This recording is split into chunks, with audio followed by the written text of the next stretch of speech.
हमें इस कि आपके वास्तव में परमेश्वर के वचन से बांटने का हमारे ब्रदर राजेंद्र भाई ने आज प्रभु सहायता किया, निमंत्रण दिए, उसके लिए हम आपको धन्यवाद देते हैं। सभी भाई बहन को हम गीतों के द्वारा महिमा कर रहे थे, उसके लिए भी हम धन्यवाद देते हैं।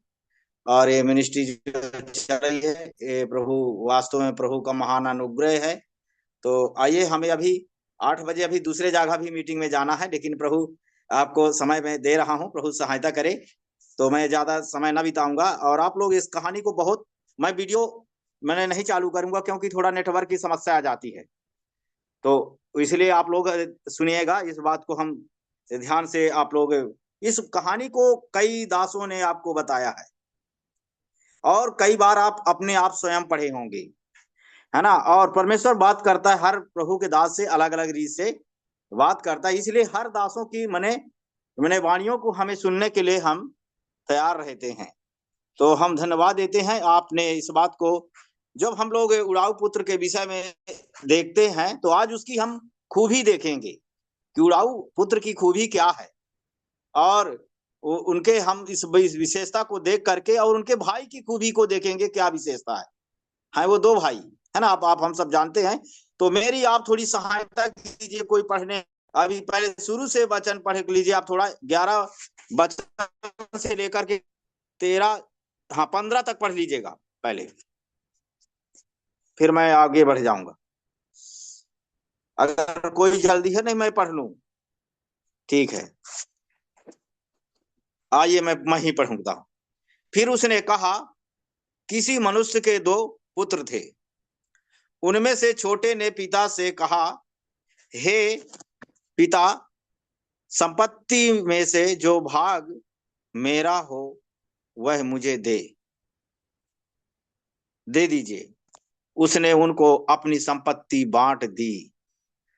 बहुत दिन ना बीते थे कि छोटा पुत्र सब कुछ इकट्ठा करके दूर देश चला गया, और वहां कुकर्म में अपनी संपत्ति उड़ा दी।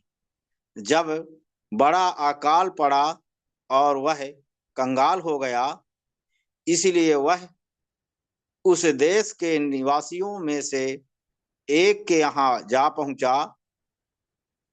उसने उसे अपने खेतों में सुअर चराने के लिए भेजा। प्रभु की नाम की महिमा हो।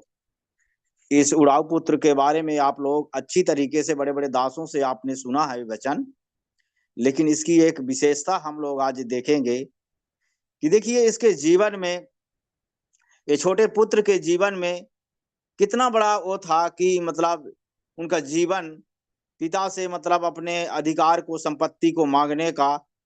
और उनके जीवन में हम देखते हैं कि पढ़ाई लिखाई करने में आनाकानी करते थे, है ना, आज्ञा में भी आनाकानी करते थे। वो इस बात में वो ज्यादा मतलब परिस्थिति में वो डूबे हुए थे।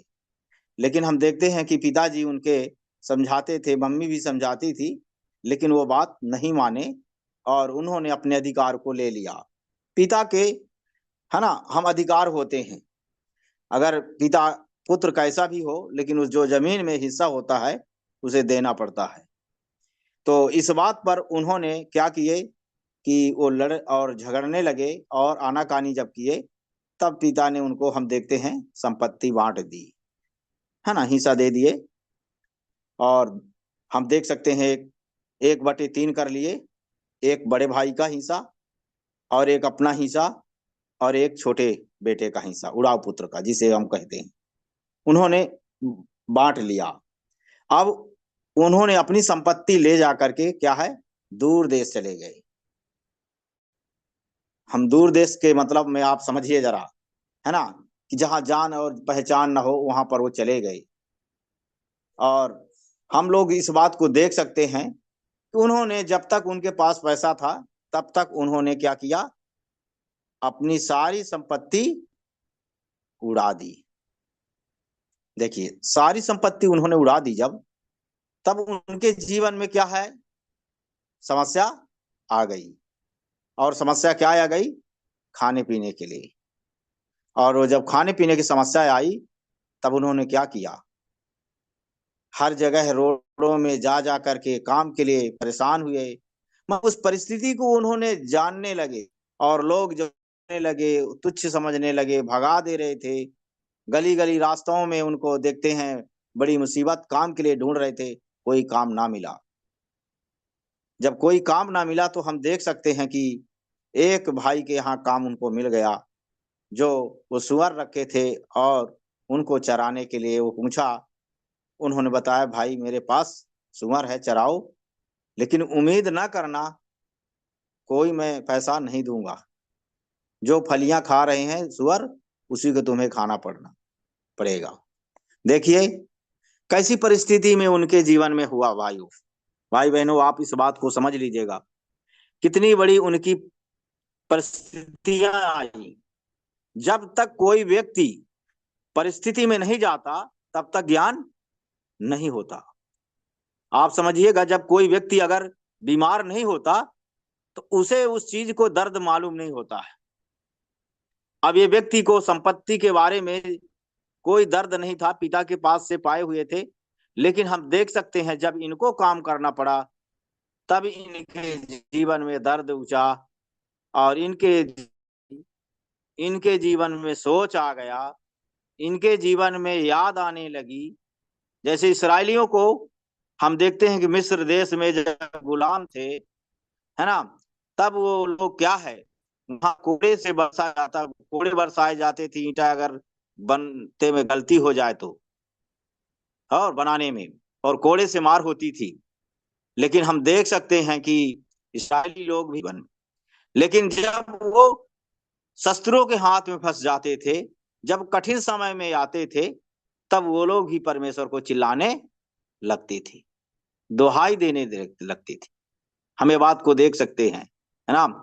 हम लोग इस बात को जब देखते हैं कि वो लोग चिल्लाते रहते थे कई बार, तब परमेश्वर उनको सुनता था, फिर उनको सांत्वना देता था। यहाँ हम देख सकते हैं इसके जीवन में, जब इन्होंने अपने संसार में खोए हुए थे उड़ाऊ पुत्र, अपनी संपत्ति को पहचान से क्या थे, ये वास्तव में ये लोग, इनके जीवन में शून्य हो गया, कुछ भी नहीं रहा, खाने को भी नहीं मिला।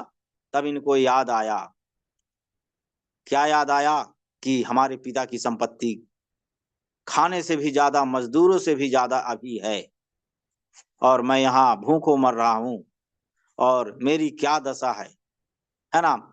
अपने आप को उन्होंने क्या है, होश में आया, देखा, होश में जब आए हो, तब उन्होंने देखिए उनके जीवन में क्या आया, क्या आया, बदलाव, पश्चाताप आया। ये उड़ाऊ पुत्र एक ऐसा कहानी भर नहीं है, इसके जीवन से हम भी एक उड़ाऊ पुत्र थे। सुनिएगा आप लोग, हम भी एक उड़ाऊ पुत्र के ही समान थे। हम लोग भी अपने आप को अपने जीवन में वास्तव में इसे नहीं चल रहे थे, मनमानी जीवन जी रहे थे, भटक रहे थे इधर उधर। हम लोग भी बहुत परेशान थे, ये बात सही है। हम देख सकते हैं उड़ाऊ पुत्र का जो पश्चाताप क्या होता है, उद्धार को दर्शाता है। आप ध्यान दीजिएगा, उड़ाऊ पुत्र का जो पश्चाताप आगे जब देखेंगे आप, तो क्या किसको दर्शाता है, पश्चाताप को और उद्धार को दर्शाता है। उड़ाऊ पुत्र से इतना कहानी भर नहीं है भाई बहनों, इस बात को आप ध्यान दीजिए। जिस तरह उड़ाऊ पुत्र पश्चाताप किया, वैसे वास्तव में जब कोई व्यक्ति का उद्धार होता है, वैसे ही पश्चाताप होना चाहिए। ये बात को हम देखेंगे, तो देखिए कई बातों को हम यहाँ इस बात को देखेंगे। देखिए मैं 17 वचन पढ़ रहा हूँ, 17 वचन से मैं एक बात को 16 वचन से पढ़ लूंगा तो आपको समझ में आ जाएगा। और वह चाहता था कि उन फलियों से जिसे सुअर खाते थे अपना पेट भरे, और उसे कोई भी कुछ नहीं देता था। देखिए 17 वचन, जब वह अपने आप में आया तब कहने लगा, मेरे पिता के कितने ही मजदूरों को भोजन से अधिक रोटी मिलती है, और मैं यहाँ भूखा मर रहा हूँ। फिर देखिए 18, मैं अब उठकर अपने पिता के पास जाऊंगा। क्या कर रहा है, अब मैं उठकर अपने पिता के पास जाऊंगा। प्यारो, जब तक वास्तव में हम लोगों को सच्चाई का ज्ञान नहीं होता तो हम यीशु मसीह को नहीं पुकारते। जब तक हमें वचन छिद नहीं जाता, जब तक हमारे अंदर पश्चाताप की भावना नहीं आती, अपने आप को हम टूटते नहीं, अपने आप को हम वास्तव में खोजते नहीं कि हम कितने क्या थे। और हमें जब तक हमें इस बात को ज्ञान नहीं होता कि हम सही वास्तव में हमारे जीवन में क्या था, जब तक वचन हमें क्या है सुनते जरूर रहते हैं, लेकिन जब वचन हमें वास्तव में तोड़ देता है, हमारे दिल को छू लेता है और हमें याद दिला देता है हमारे जीवन को, तब वास्तव में हमें पश्चाताप आता है। तो ये देखिए ये भाई ने, ये वास्तव में ये भाई उड़ाऊ पुत्र जो है, ये कितना पश्चाताप कर रहा कि मैं पिता के जी के पास मैंने, देखिए यहाँ लिखा गया है, अब मैं उठकर अपने पिता के पास जाऊंगा और उसे कहूंगा कि पिताजी, मैंने स्वर्ग के विरोध में और तेरी दृष्टि में देखिए यहाँ लिखा गया है, तेरी दृष्टि में पाप किया। देखिए है, पाप किया है। उसको याद आया कि एक तो हम स्वर्ग के विरोध में, परमेश्वर के विरोध में, हे पिताजी आपकी दृष्टि में हमने पाप किया। वो पाप को कबूल किया, पाप को अपने जीवन में बताया। हम आप लोग इस बात को ध्यान दीजिए, मेरे साथ आप लोग निकाल लीजिएगा, नीति वचन 28 का 13 वचन पढ़िएगा, मैं उसे थोड़ा आपको मिला के बताऊंगा। नीति वचन 28 का 13 में आप पढ़िएगा, उसमें क्या लिखा है आप समझिएगा, फिर हम वहीं आ जाएंगे। जो अपने अपराध छिपा रखता है उसका हाँ कार्य सफल नहीं होता, परंतु जो उनको मान लेता है, छोड़ भी देता है, उस पर दया की जाएगी। हाँ, बहुत बहुत धन्यवाद मनोज भैया। देखिए यहाँ नीति वचन जो सुलेमान राजा, सर्वश्रेष्ठ राजा, सर्वज्ञानी, वास्तव में हम देखा जाए बहुत परमेश्वर से बुद्धि प्राप्त किए हुए ये वचन को लिखे हैं, और कितना एक महान है ना।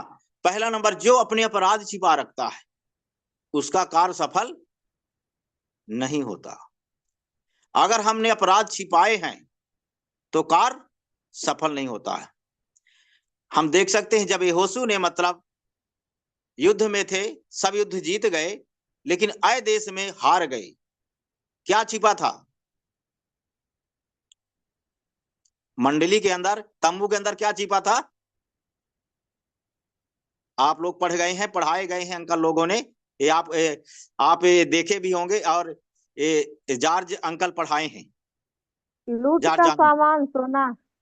हाँ सही बात है। हाँ, पाप क्या है अंदर छिपा था, तो क्या हुआ, कार्य सफल हुआ? नहीं, हाँ, हार गए। नहीं, कार्य सफल नहीं, हार गए। हाँ, नहीं सफल हुआ, वो हार गए। ये रोहे नगर को जीत लिए, लेकिन वो किसको, हम देख सकते हैं कि अय देश से वो हार गए। देखिए है ना, जब तक हमारे जीवन में पाप रहता है तो हमारी हार होती है, ये हमें ध्यान देने की आवश्यकता है। कोई भी व्यक्ति हो, चाहे हम दास हो, चाहे सेवक हो, चाहे विश्वासी हो, चाहे साधारण हो, कोई भी हो, अगर हमारे जीवन में पाप है तो वो कार्य सफल नहीं होगा।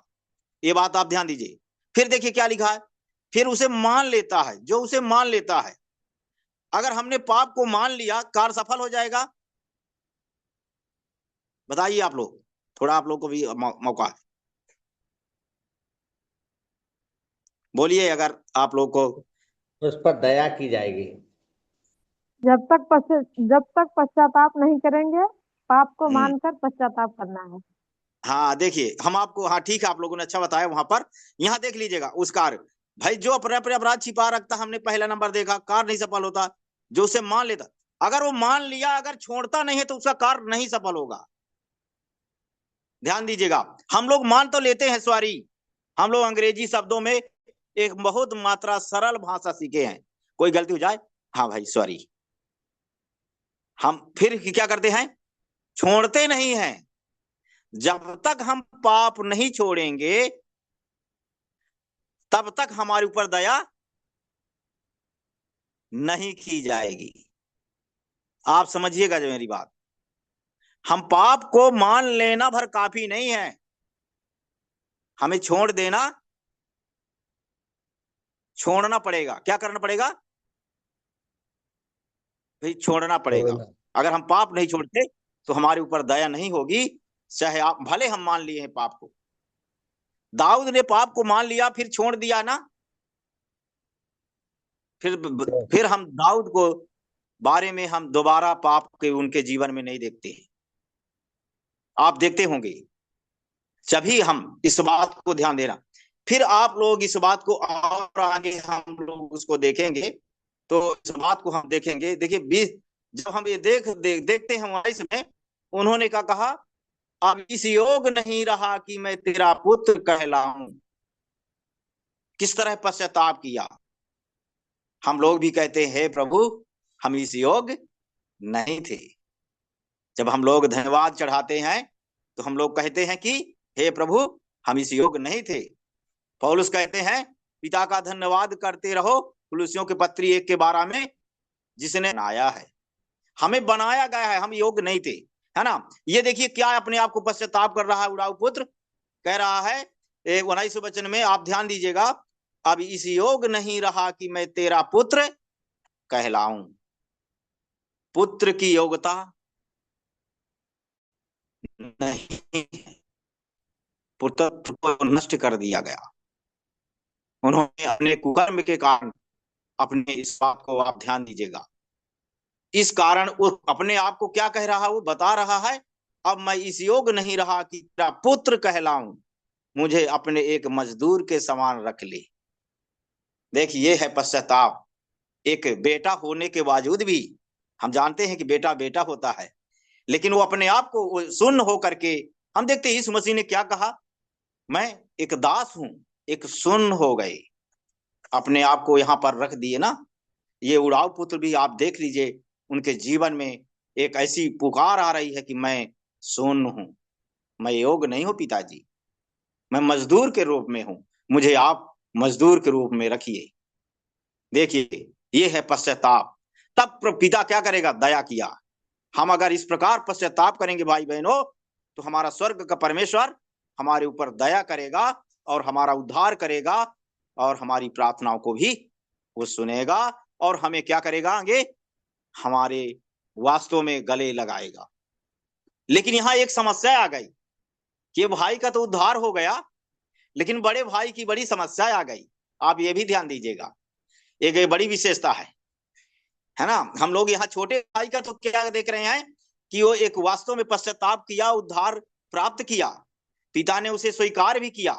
लेकिन यहाँ समस्या किसको हो गई, बड़े भाई को। पहले कौन परेशान किया, पिता को हम देखते हैं छोटा भाई, फिर हम देखते हैं आगे आप चल के जब देखेंगे इसकी खूबी, तो आपने बड़े बेटे के जब खूबी देखेंगे तो ये बात को हम लोग देखेंगे, है ना। तो देखिए हम आगे पढ़ करके हम ये देख सकते हैं। देखिए वो आगे वो लिखा गया है, तरस खाया, है ना, दौड़कर उसे गले लगाया और बहुत चूमा, है ना, कि मेरा पुत्र।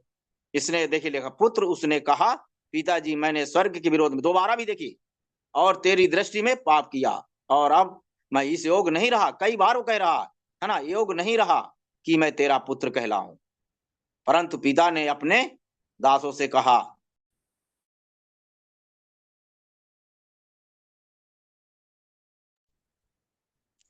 हम लोग देख सकते हैं ये बात को ध्यान देने की आवश्यकता है। हम देख सकते हैं उनके जीवन में जब बदलाव आया तो क्या हुआ, पिता ने हो गए।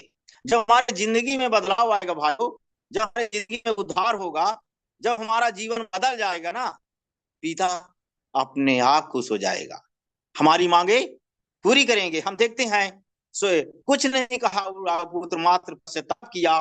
पिता बहुत उत्साहित होकर और अपने घर में पड़े हुए बछड़ों को और उन्होंने कटाया और निमंत्रण दिया लोगों को और अच्छे से अच्छा वस्त्र उन्हें पहनाया, हम देखते हैं, है ना। और वो लोग वहां खाना पीना मंगाया, बड़ा आनंद मनाए। लेकिन हम लोग देखेंगे 24 और 25 में देखेंगे बड़े पवित्र की खूबी। अब हम लोग देखेंगे, है ना, जब एक व्यक्ति का उद्धार होता है, अभी भी दुनिया में देख लीजिए, लोग अगल बगल के लोग उनको समस्या हो जाती है। जब एक व्यक्ति उद्धार होता है, उसके अगल बगल पड़ोसी लोग और हम देख सकते हैं शैतान को भी एक समस्या हो जाती है। ये बात ध्यान दीजिएगा। देखिए 24 में लिखा, क्योंकि मेरा यह पुत्र, क्या बता रहे हैं, मर गया था जी गया है, खो गया अब मिल गया, और वो आनंद करने लगे, है ना। हम लोग देखते हैं 99 भेड़ों को हम लोग पढ़ते हैं, खोए हुए हम इसी में देखते हैं भेड़ों को, और एक मिल जाती है जब, तो कितना वो जा करके वो जी लगा करके हम देखते हैं, ढूंढते हैं। और जितना आनंद 99 में नहीं होता, उतना एक में होता है। ये क्यों? क्योंकि 99 तो उनके पास लगा हमेशा है, लेकिन एक खो गई थी, वो मिलने वाली नहीं थी, उसको भी प्राप्त कर लिया। इसलिए वो परमेश्वर ने बड़ा आनंद मनाया। देखिए, वो पिता उनके पुत्र थे बड़े वाले, लेकिन वो आनंद हमेशा रहते थे। लेकिन ये पुत्र जो है, इनकी कोई खबर नहीं थी कि मर गए कि या जिंदा हैं। इसलिए पिता ने जब उनको पाया, उन्होंने कहा भी कि ये मर गया था, ये जी गया है, हो गया था, अब मिल गया है। और वो आनंद करने लगे। जब आनंद होने लगा तो किसको समस्या आई? बड़े भाई को। देखिएगा आप लोग, यहाँ बड़े भाई को बड़ा आनंद का, जो सब लोग आनंद मना रहे थे कि है ना, लेकिन ये बड़ा भाई देखिए, परंतु उसका जेठा पुत्र खेत में था। जब वह आते हुए घर के निकट पहुंचा, तो उसने गाने बजाने नाचने का शब्द सुना। देखिए, है ना, ये सब कुछ मिला उनको आता है। देखिए, उसने एक दास को बुलाकर पूछा, यह क्या हो रहा है? उसने उनसे कहा, तेरा भाई आया है, और तेरे पिता ने पाला हुआ बछड़ा कटवाया है, इसलिए कि उसे भला चंगा पाया है। यह सुनकर वह क्रोध से भर गया, जाना न चाहा, परंतु उसका पिता बाहर आकर उसे मनाने लगा। पहले समस्या कौन थी? छोटे भाई में। देखिएगा खूबी, लेकिन छोटे भाई की खूबी आप देखिएगा। छोटे भाई की खूबी में क्या हुआ? उनके जीवन में समस्या आने के बाद उन्होंने अपने जीवन में पश्चाताप किया, और अपने पिता से मतलब विनती किया, और कहा, मैं पिता, मैं पुत्र कहलाने के योग्य नहीं रहा, मैं मजदूर हूं। लेकिन बड़ा भाई को देख लीजिए, यहाँ बड़ा भाई को इसलिए समस्या हो गई कि वो जब देखे तो आनंद मना रहे थे। वो किसकी समस्या थी? वो संपत्ति की। उनको ये याद नहीं आया कि मेरा भाई खो गया है, अब मिल गया। इसको आनंद नहीं आया। उनके अंदर ये चिंता थी, संपत्ति की चिंता थी। देखिए, यहाँ वो क्रोध से भर गए। देखिए, भाई को उनके जीवन में खूबी देख लीजिए, भाई के जीवन में आनंद नहीं आया। आज भी ये होता है, आप समझिएगा। ये बड़ा भाई के अंदर, उनके अंदर ये जीवन में नहीं आया, संपत्ति की उनके अंदर आया कि वो जो पिता की संपत्ति है ये बांट लेगा। ये चिंता के कारण ये भाई ने क्या किया, यहाँ हम देख सकते हैं, सुनकर 28 वचन में, यह सुनकर क्रोध से भर गया और भीतर जाना ना चाहा, परंतु उसका पिता बाहर आकर उसे मनाने लगा। देखिए, उसने पिता को उत्तर दिया। देखिए क्या देते हैं, देख, मैं इतने वर्ष से तेरी सेवा कर रहा हूं और कभी भी तेरी आज्ञा नहीं टाली, तो भी तूने मुझे एक भी बकरी का बच्चा भी नहीं दिया कि मैं अपने मित्रों के साथ आनंद करता हूं। परंतु जब तेरा यह पुत्र, जिसने तेरी संपत्ति वेश्याओं में है, आया है, तो उसके लिए तूने पाला हुआ बछड़ा कटवाया। उसने उससे कहा, पुत्र, तू सर्वदा मेरे साथ है, और जो कुछ मेरा है वह सब तेरा ही है, परंतु अब आनंद करना और मगन होना, क्योंकि यह तेरा भाई मर गया है ना था, और फिर जी गया, खो गया, अब मिल गया। देखिए, बड़े भाई के अंदर क्या आ गया? वहां सबको आनंद आया, लेकिन बड़े भाई को आनंद नहीं आया। वो क्रोध से भर गए। हम देख सकते हैं उनकी खूबी, आप देख लीजिए। ये बताइए कि आप उसमें से कौन सही है, बताइए। छोटा भाई सही है कि बड़ा भाई? अब आप लोग बताइए। अब ये प्रश्न है, तो हम लोग बड़ा पढ़ भाई, लिए कहानी छोटा को, भाई सही है ना। हाँ, हम लोग देख सकते हैं उनके जीवन में, देख लीजिए, समस्या देख लीजिए। समस्या आने के बाद भी, है ना, वो भाई मतलब किस प्रकार पश्चाताप करके उनके जीवन में आया। लेकिन बड़ा भाई क्या किया? क्रोध से हम देखते हैं क्रोध जो है पाप को दर्शाता है। क्रोध किसको दर्शाता है? पाप को। अब ये समझिए, तो अब वो क्रोध से भर गया, लेकिन हम देख सकते हैं कि पाप को दर्शाता है, लेकिन पाप उसने भी किया, छोटे बेटे ने, लेकिन किया वो पश्चाताप करके वापस आए। लेकिन ये क्रोध से भरे हुए थे, ये वापस नहीं आ रहे थे, है ना। उनको आनंद नहीं आया, उनको यही लगा कि ये बेटा दूर ही रहे। लेकिन देख लीजिए, हम लोग भी देख सकते हैं, संसार में भी हम लोग देख सकते हैं कि जब प्रभु यीशु मसीह को हम देख सकते हैं अपने जीवन में, यो प्रभु यीशु मसीह को जब यहूदियों ने नहीं स्वीकार किया, तब क्या किए प्रभु यीशु मसीह ने? परंतु जितनों ने उसे ग्रहण किया, उसे संतान, परमेश्वर के संतान होने का अधिकार दिया। हम देख सकते हैं बड़े भाई की खूबी में क्या था? कपट था, पाप था, है ना। उनके अंदर क्रोध था, उनके अंदर ये जीवन था। ये नहीं था कि मेरा भाई चलो आ गया है, बच गया है, दया करो और बड़ी खुशी से मिलना।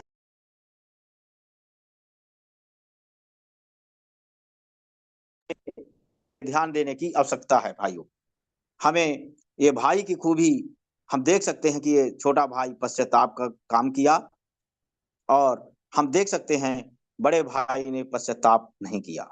आप वहां इस बात को खूबी देखते हैं, याकूब को भी देखते हैं और एसाव को भी देखते हैं कि एसाव भी जो है तो अपने क्या करते हैं, अपने कीमत को वो नहीं पहचानते हैं, अपने जो वास्तव में उनके अंदर वो था, अधिकार था, और वो पहलौठे का अधिकार था, वो पहचान नहीं पाए और उन्होंने बेच डाला। और हम देखते हैं उन्होंने अपने खाने पीने बारे में बेच दिया, है ना। ये बात को हम देख सकते हैं, उनको पहचान, वो अपने आप को नहीं पहचान पाए। लेकिन हम देख सकते हैं कि ये यहाँ छोटा भाई, हम देख सकते हैं इनके जीवन में उसी प्रकार याकूब के जीवन में भी था। वो परमेश्वर की महिमा को, वो परमेश्वर के अनुसार उनके जीवन में काम करने की इच्छा थी कि मैं परमेश्वर का काम करूं। बाद में हम देखते हैं याकूब भी बहुत पश्चाताप किए हैं, जब अपने भाई से मिलने के लिए आए हैं तब उन्होंने पश्चाताप किया है, उन्होंने अपने गलती को स्वीकार किए हैं। ये बात को हम देख सकते हैं। तो देखिए भाइयों, ये बात को हम बहनों, ये बात को ध्यान देना है कि हमारे जीवन में अगर पश्चाताप नहीं हुआ तो ये समझ लीजिए, और ये पश्चाताप हमें उड़ाऊ पुत्र के समान होना चाहिए। वो सुन्न हो गए, अपने आप को सुन्न कर दिया, और अपने रिश्ता पुत्र को भी बता दिया कि मैं योग्य नहीं। हम वास्तव में हम लोग भी ऐसे हो गए थे। हम लोग तो अलग किए हुए लोग थे, परमेश्वर के वास्तव में संतान नहीं थे हम लोग, लेकिन परमेश्वर ने हम पर दया किया। हम देख सकते हैं परमेश्वर ने हमारे ऊपर दया किया, और जब दया किया और हमें पुत्र का अधिकार दिया, है ना। आज जो हम अपने जीवन में इस बात को देख सकते हैं, उड़ाव पुत्र से हम ये समझ सकते हैं कि वास्तव में अगर हम ऐसा पश्चाताप करेंगे तो हमारा उद्धार है ना। बड़े भाई से हम सीख सकते हैं, उनके जीवन में पश्चाताप नहीं आया, वो पाप करने लगे। वो अंतर था, क्रोध किए उन्होंने, क्रोध के द्वारा उन्होंने पाप किए, लेकिन फिर भी पिता उनको समझाते रहे। ये बात उसकी बड़ी भाई के, लास्ट में बड़े भाई के स्वभाव को पता चल गया कैसे थी। छोटे भाई के स्वभाव को पता चला जब उन्होंने सुन्न हो गए, जब संपत्ति नहीं थी। लेकिन हम बड़े भाई का स्वभाव छिपा हुआ था, नहीं समझ में आ रहा था। अगर ये घटना ना होती तो बड़े भाई की स्वभाव पता न चलता। वो क्रोध से भरे हुए पाप उनके जीवन में था। ये बात को हम सीख लिए इस कहानी से कि वास्तव में वो अंदर पाप था उनके बड़े भाई के अंदर, और छोटे भाई के अंदर हम देख सकते हैं उनके अंदर दया, करुणा, पश्चाताप और अपने पिता को पहचानने को, उनको वास्तव में वापसी होने का और उनके परमेश्वर की ओर आने का मन हुआ। परमेश्वर की ओर की आने की ओर प्रपोज करने के लिए अपने आप को दीन करके वो लौट आए।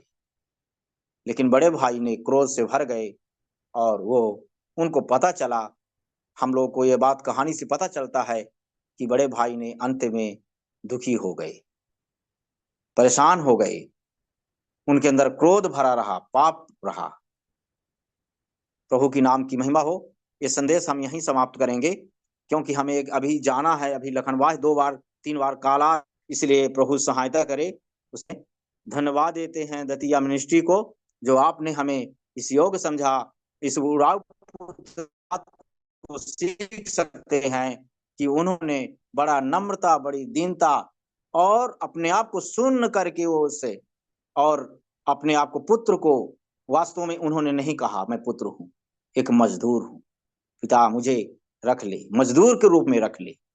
पुत्र के रूप में उन्होंने नहीं विनती किया, पुत्र मजदूर के रूप में, हे पिता मुझे रख ले। देखिए वो दया, प्रभु ये पश्चाताप है। प्रभु सहायता करे इन वचनों के द्वारा। प्रभु के नाम की महिमा हो। हम भी आपकी, जो हमें प्रभु ने सहायता दिया।